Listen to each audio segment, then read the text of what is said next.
Hello again, everyone. Welcome once again to Spinistry Chat. I am your host, Kevin Lee. And today we're going to go on a little bit different tangent from what our chats have been previously. Hopefully, this one's a little less timing specific, a more general overview of some things and the whys and the how-abouts and the wherefores. We will definitely be touching on some things that have recently happened and will be happening shortly to paint pictures for examples of how we expect and hope to be doing things on an ongoing basis down the road. There's no ifs, ands, or buts about it. The COVID-19 virus situation still has things generally up in the air for us. We expect that to be the case for some time. We have no idea how long. We have yet to have a new normal defined. We don't know when we will have a new normal defined.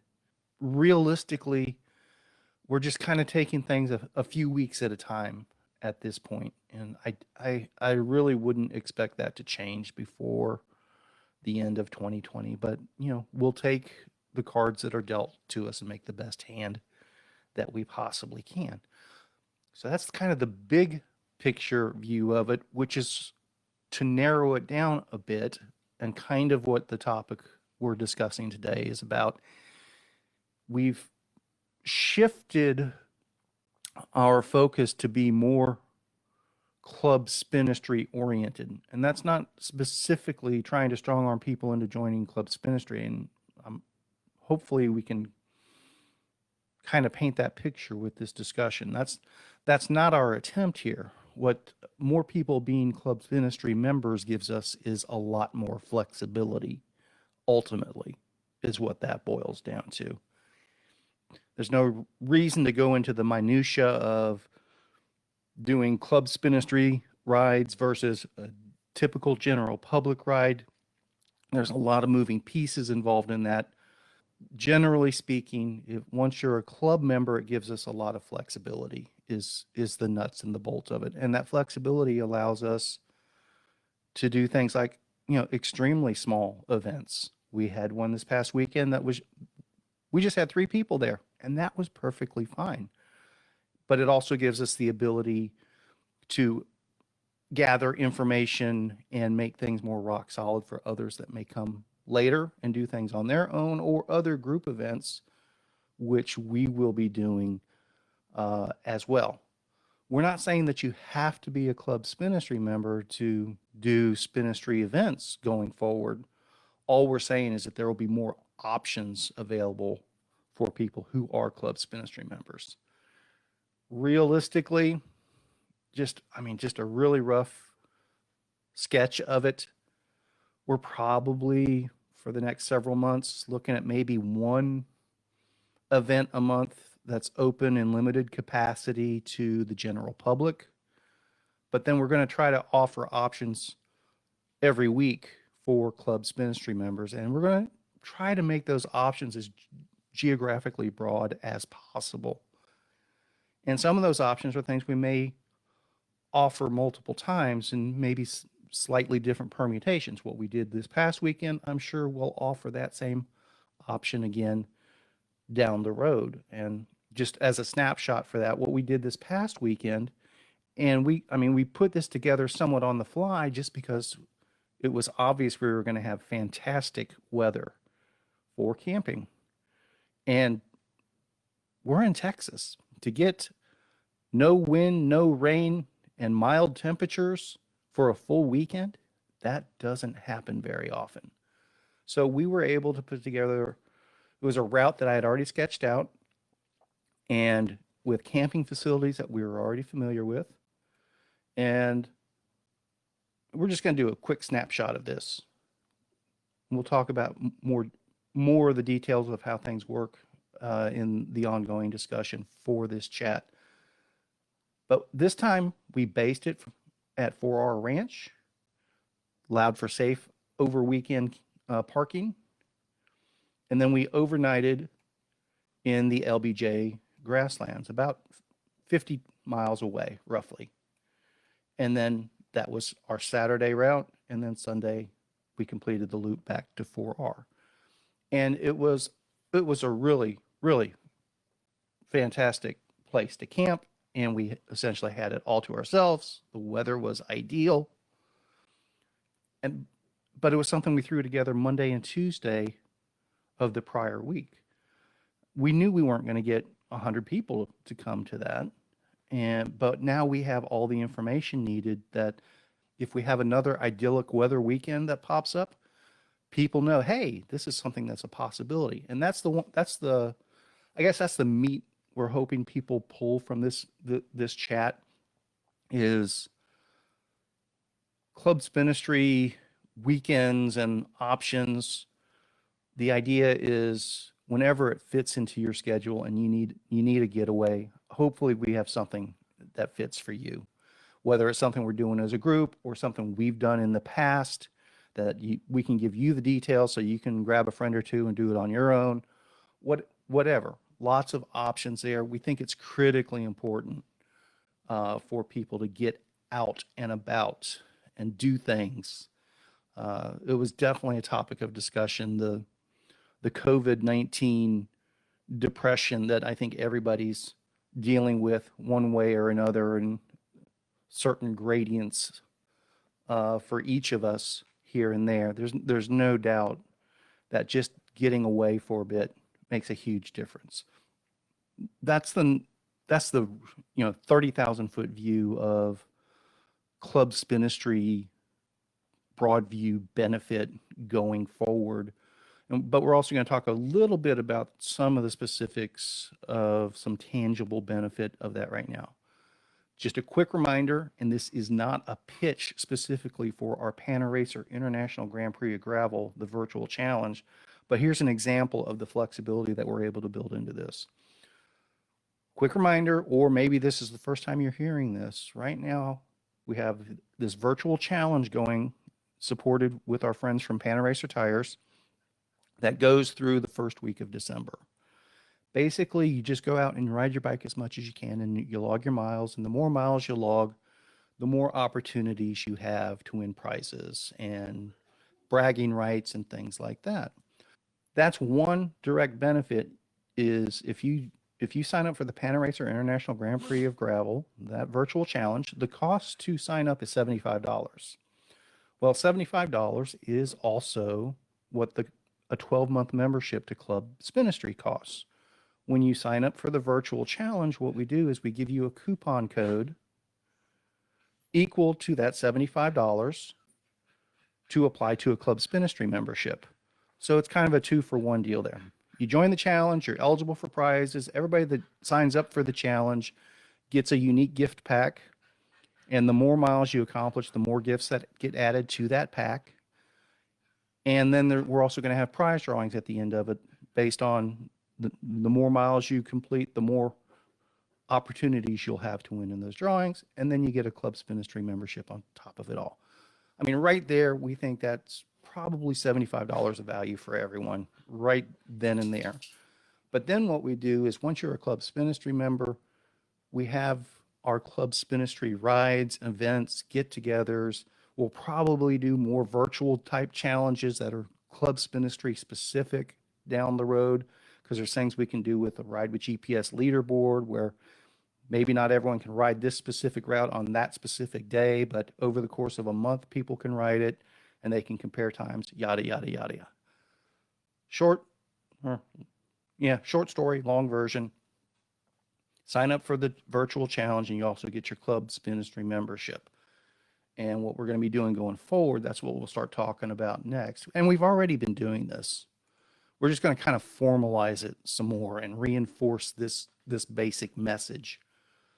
Like I said, we'll probably do our, as guidelines allow, and we all know that can change at any given time. And I don't have a crystal ball, so I don't know what things are going to look like a month from now, 2 months from now, let alone 6 months from now. People that are asking, hey, what about this event for 2021 or this event in December? we just cannot plan that far ahead. We trying to do that, we're just going to drive ourselves crazy. So we're kind of looking at things at the most presently a month out to start putting pieces together. We may look 2 months out for potential things if all the pieces stay correct and things like that. But we're realistically, we're kind of doing things 2 to 4 weeks ahead of time, to 4 weeks to start roughing ideas out. And then once it gets within 2 weeks, then we start fleshing it out a little bit more if it looks like it's viable. So that's kind of where we're at right now. And one of the things we have on the books, October 3rd weekend, we're going to be doing a Club Spinistry Colorado weekend. Pretty certain that's still going to happen.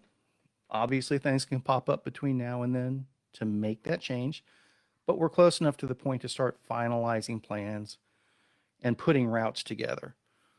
So what I'm going to do now, I'm going to go ahead. Here's a route for one of the days that I've mapped out. Some of it I've been on before, but a good bit I haven't. So you may have seen a previous video that we've done where I demonstrated how to use Google Earth to kind of pre-scout routes that may be far away. Well, Colorado's pretty far away. I know some of this route is exceedingly viable, but some of it I want to look at before I actually get up there. If given the opportunity, I'm still going to try to scout this in advance before sending people out. But another option may be, hey, I know at least 80% of it's good. You know, I can go out and scout ahead of the group in the truck. And if we get to an impassable point, we'll just, I'll turn around and come back to the group and say, hey, we got to make this detour or something like that. But we can pre-scout it virtually as well. So what I'm going to do is I'm going to demonstrate how to pre-scout in Google Earth Pro once more, have this running in the background, kind of look at it while I'm chatting and talking, and at least that, if you're doing the YouTube video version of this, at least that gives you something dynamic on the screen as opposed to just a Facebook page or something like that. So the route is generated. We're going to export the file. More export options. What we want is the Google Earth KML file. So we're going to download that file. Let it download. And in order to do this, you do need to have Google Earth Pro, which is free, but you do have to download it to your computer. You can't just use the online version of Google Earth. When we click on that file, it opens the file. It automatically puts it into Google Earth. We don't need that pop-up message, so I'll close that. And this is out of Canyon City, Colorado, is roughly what we're looking to as our base of operations for this October 3rd weekend. We have numerous potential routes, and this is one I want to throw into the mix. And these are also routes that Club Spinistry members can do at any time. So if they're not able to join us that particular weekend, but they go into that area some other time, these routes will always be available. Again, once they're verified. Right now, it's only viewable to route managers. So this starts on the edge of Canyon City itself. We'll speed up. See if we can go. That's a little too fast. Let's slow it down one more. Pause. Speed up one. There we go.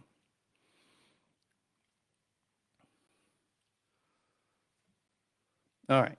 So I'm just going to have this running while I'm talking, and I want to kind of go into some of the reinforcement and some of the findings that while we were camping this weekend, some of the things we talked about and realizations we had, and the nuts and the bolts of it are, I know I've been dealing with it. I know my family's been dealing with it. I mean, I know all of us have been dealing with it at various levels. But what became abundantly clear over the weekend is, everybody's caught up in a funk right now. and for lack of a better term, because it may not be the clinically appropriate term, it may not be apply to everyone at this level, but we're just going to call it just varying levels of depression that everyone's having to fight through these days. It's troublesome. The I'll be the first to admit it's been really hard some days for me to go out and about and do things that need to be done. I need to do more of it, but it's real easy to sit back and go, well, I'll do that tomorrow. A lot of procrastination that's going on. And talking with others in a socially distant and proper safe environment over the weekend, which was really nice to be able to hang out with folks again, even if it was only a few of us. It became abundantly clear that, things I'm up against, other people are up against as well. And some of my frustrations, not so much, again, we're not trying to twist people's arms. We're not looking to put 500-person events together. We're quite the opposite. We want people to feel safe and comfortable, and we've been focusing on that as well. We're not, we're just trying to get by, and we think we figured out a way to get by, and we're fine with that. So we're not trying to grow stuff. We're trying to give people a practical outlet to still enjoy what they can when they can. And there's been a lot of experimenting and trying different things and looking for feedback and trying to find the answer on the best way to do that. And that, for me, that's somewhat added to my own frustration because I haven't found that perfect answer that everyone latches onto. And I've made myself, that was, okay, I know what that was. Sorry, got a slightly distracted watching the route here while I'm talking. I've let myself get a little bit overwhelmed with, trying to find the right answer for everyone. And the short story is there is no right answer for everyone. Everybody has different tolerances. Everybody has different comfort levels. Everybody has different belief structures. I get that. I'm not telling people what to think about these things. But I am going to tell people that, here we go. So that's going into a double track there. So that's a not likely to work in the real world piece of the route.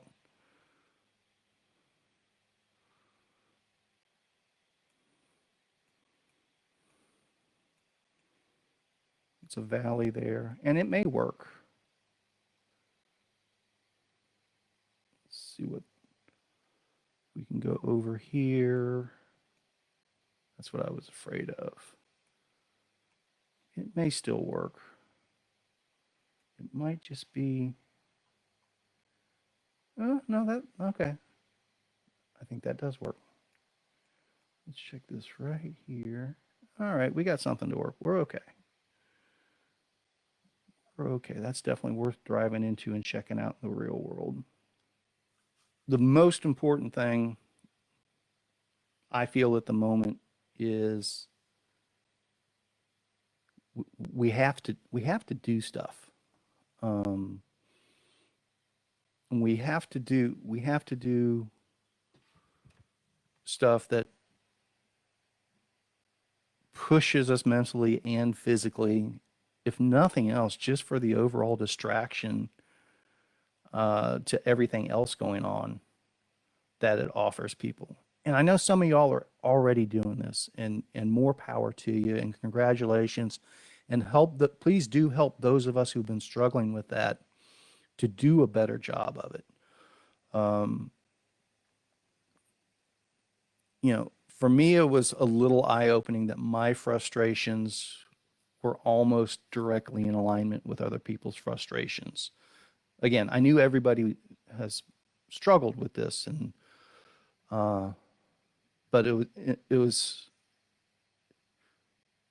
in a way it was a relief because I know that I'm not the only one that's up against this, and but also in a way it was frustrating because wow, so many people are running into these struggles now.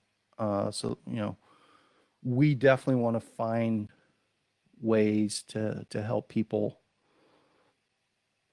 you know, find these nuggets of enjoyment, uh, distraction, whatever you want to call it.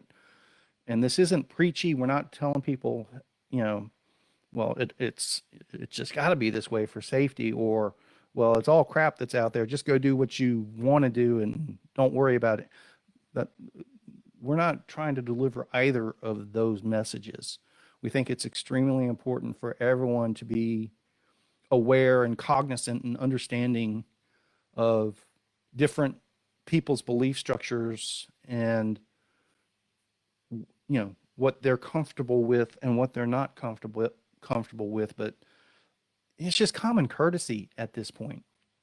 We can't. There's no point in getting into debates and arguments and things like that. Just go out there and ride your bike, but do it in a respectful and courteous manner so that no matter who you may come across, you're not likely to step on their toes or, you know, in, you know,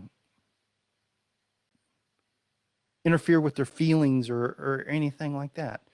It's just common courtesy at this point that even if you don't think, for example, masks accomplish anything, that's fine.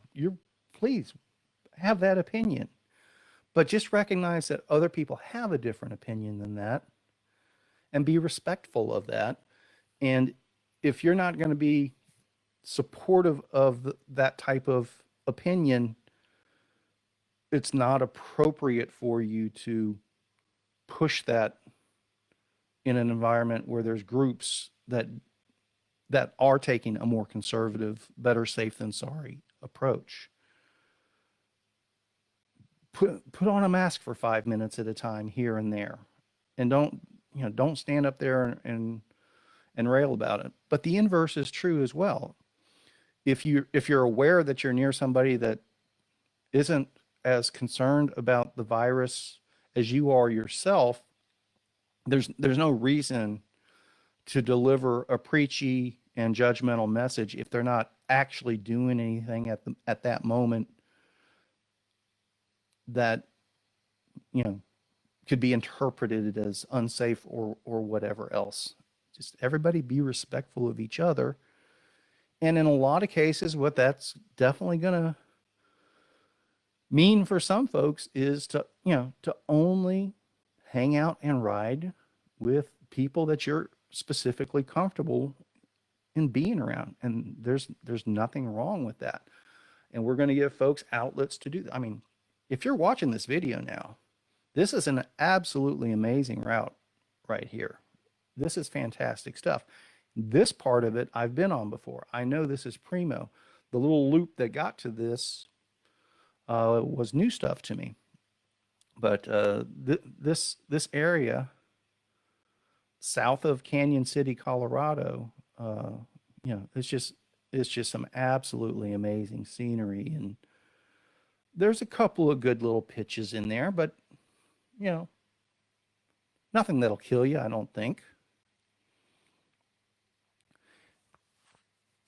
And so along those lines, we want to give people the opportunity to, hey, my life sorts out this particular weekend where I can go do something.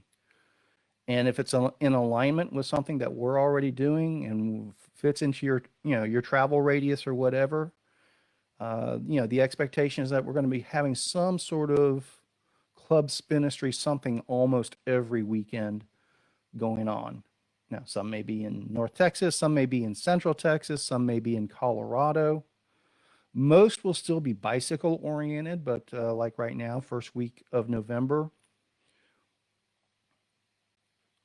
I want to look at this one again. I don't remember having the paved section, but if this is just a short paved section, we can take it out.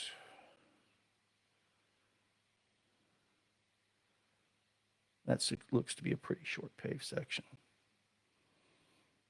Oh, okay. I see what we're doing here.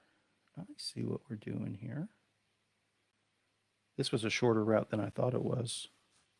I guess I'm used to plotting those 500 milers. We're back to town already. Hey, there's nothing wrong with that. This is some good stuff in here. So,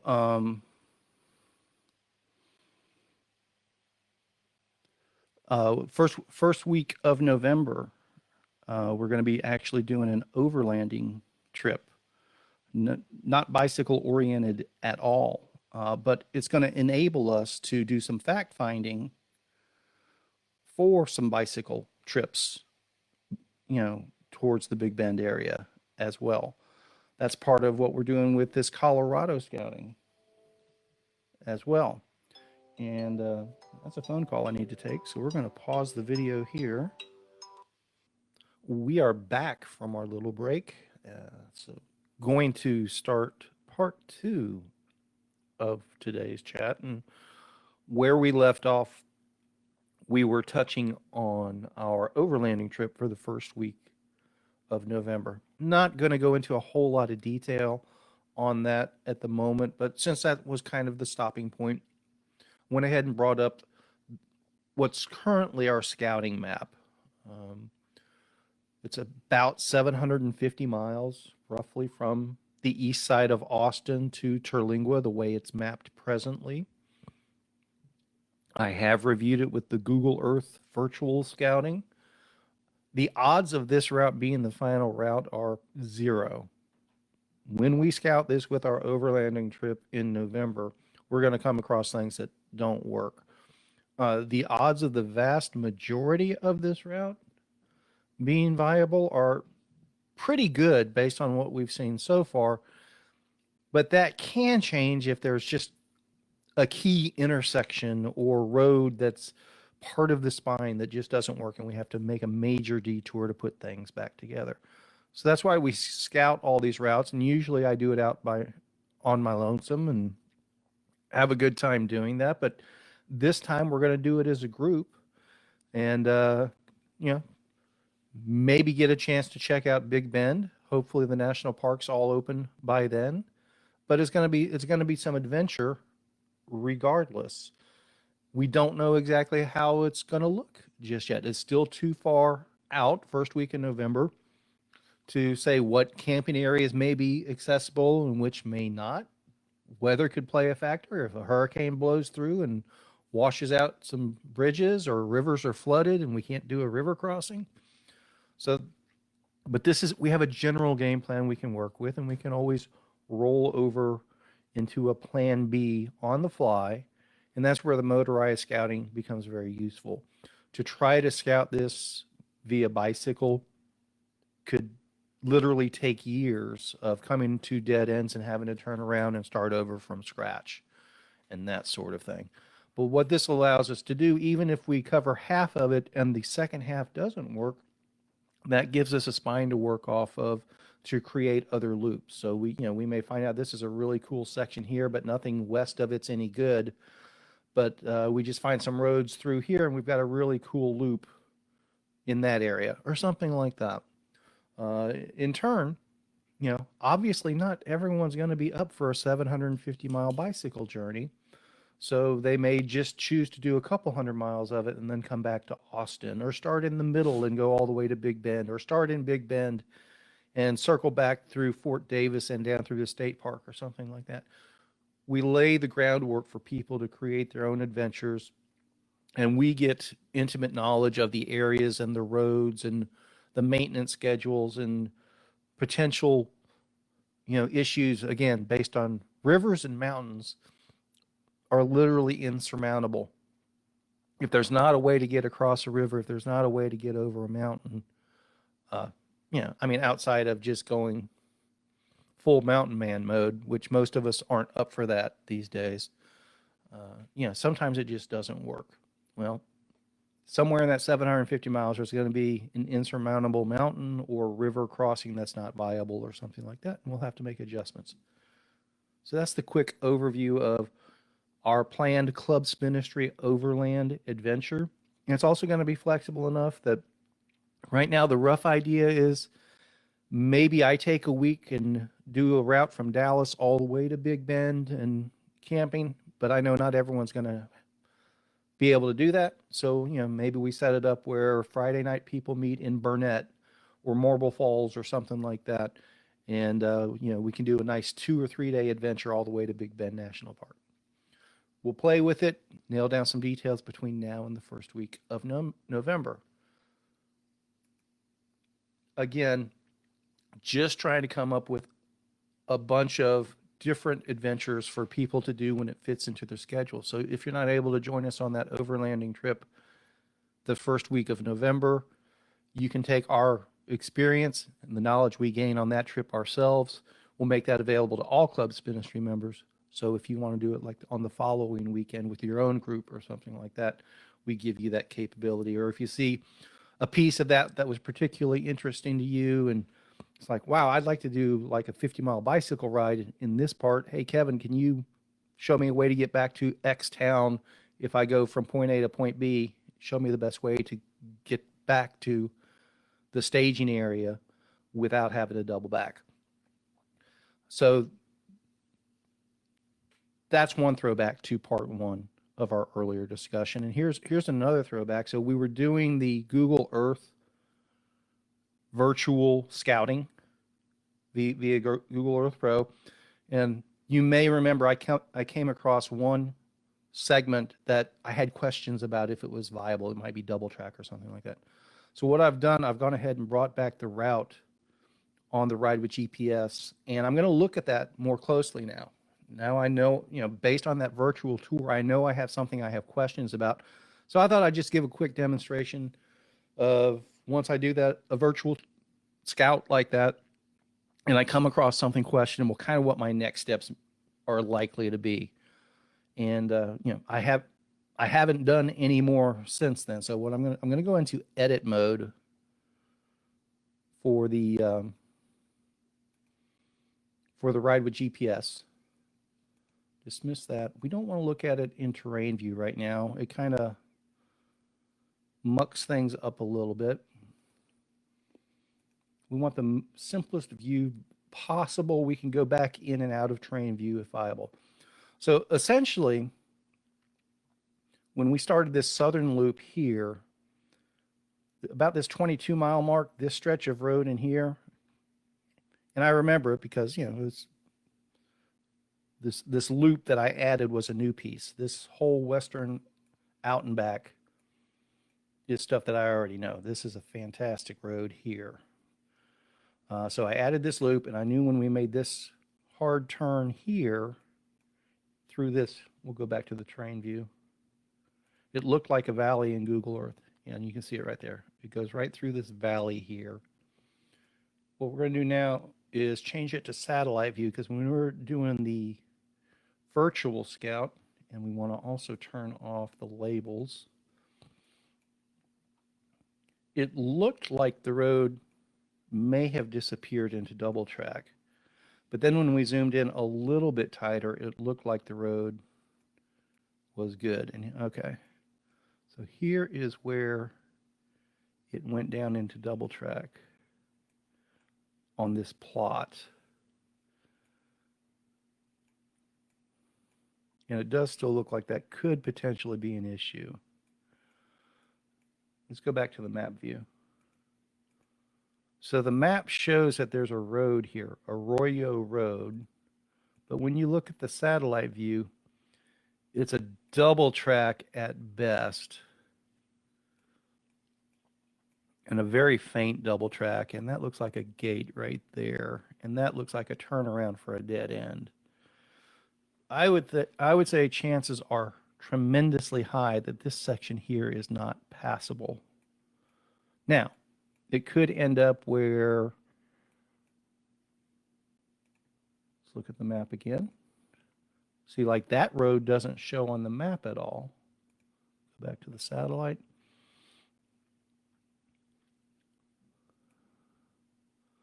So this could be a newer road than the map itself. Again, this looks like it goes to a gate and dead ends here, but it's possible that at this point, maybe there is a road that does go all the way through. Maybe they cut a newer road, and that was the old road. More than likely, I'm gonna say probably not. I think that's an old road that still shows on maps that is no longer viable. But what we do have the option to do is there are other roads here.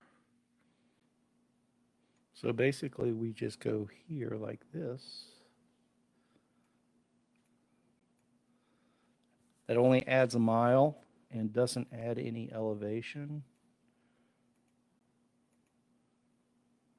So we're taking out this Arroyo Road, which looks like it would have been pretty cool right up against, right through that valley, right up against that mountainside. But if we can make this one potentially a little more interesting. Let's look at the satellite view.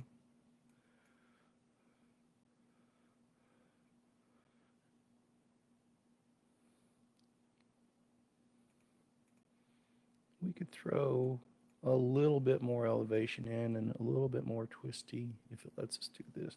There we go, something like that. So we're at 64.2 and 5,300 feet of elevation. A little bit more.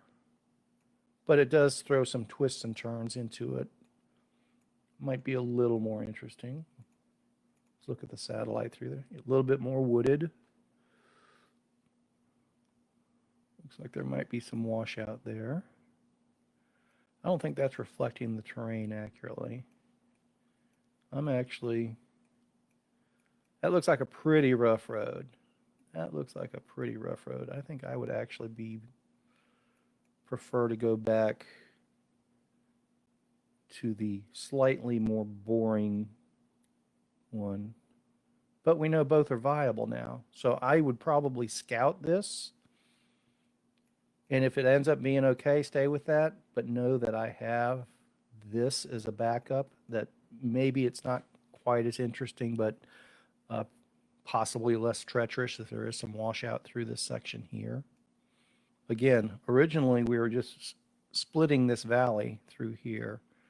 Now we kind of go on the other side a little bit, but end up with the same route, and looked at this just short section a little bit more in depth after our virtual tour showed us that this wasn't likely to be viable. Everything else we saw during that virtual scout, call it a virtual tour, virtual scout, seemed on the front end to look really good. When we get back into Canyon City, along the river here, that's actually a bicycle trail, which I think will be pretty interesting. There's quite a few parks and trailheads along here. Right now I have it plotted for us to start and finish at what they're calling Tunnel Drive Trailhead. And the 64.3 miles includes, I guess it's only about 60 miles from here and back, and then there's an out and back section through Tunnel Drive, which sounds really cool. I don't believe, though, that I'm able to vehicle scout this. I believe this is hiking and biking only. And see that shadow there? That's a pretty cool bridge right there. So that's really interesting. And I know there's got to be a reason it's called Tunnel Drive. There's a group hiking there. More hikers. Not seeing any vehicles on this at all. And that looks like a big old tunnel right there. Small tunnel there, another small tunnel there. Yeah, this looks like a pretty cool little stretch here, but not a whole lot of parking. So this could end up being the route, but we may make the rally point a bigger park or something like that, or at least something with more parking area. We wouldn't want to clog up a trailhead and be gone for most of the day or anything along those lines. So that's an example of, again, using the virtual scouting on a planned route. But again, to check these things out, it's not going to be a formal event where we're going to have hundreds of people. It's going to be open to Club Spinistry members, because once you're a member, you're part of the group insurance, and we're able to do things like this. And even if by chance um, to utilize, let's just say that tunnel drive, even if it's a no cost event, but if it's groups bigger than 10, you have to have some sort of permit, and that permit requires proof of insurance. Then everyone that's a Club Spinistry member, we're able to show them the insurance policy, and we can do group events like this. It allows us to go to places like the National Forest, and if we're not charging a sign up fee, if it's just members only, and you show up and we're going to be at this camping area, and that's part of what we're doing for this weekend as well. We're planning to do group camping at public camping areas that, since we're not charging an admission fee, we can do that, and we're not skirting any rules or anything like that. But if we tried to do it as a traditional group event open to the general public, we would probably have about 87.3 miles of red tape to sort through. And then there would be lots of requirements, even if it ends up being, the same 20 people that would have shown up anyway, or whatever. So things along those lines. Again, the membership just gives us a lot of flexibility to allow folks to get out there and get their adventure on. Hopefully you're able to join us when we're out there. But even if you just take what we learned from this trip and build your own trip around it down the road, ultimately that's a benefit of the Club Spinistry membership. So thank you for joining us for this version of Spinistry Chat. We have several other topics we will be talking about this week, so please be sure to subscribe to our channel either via YouTube or the podcast service of your choice. Comment on the video and audio, so when you have questions or concerns or things we need to go more in depth, we know what those are about. And encourage others to like, join, and subscribe to our channels and Club Spinistry as well. Thank you for joining us again. We'll chat again soon.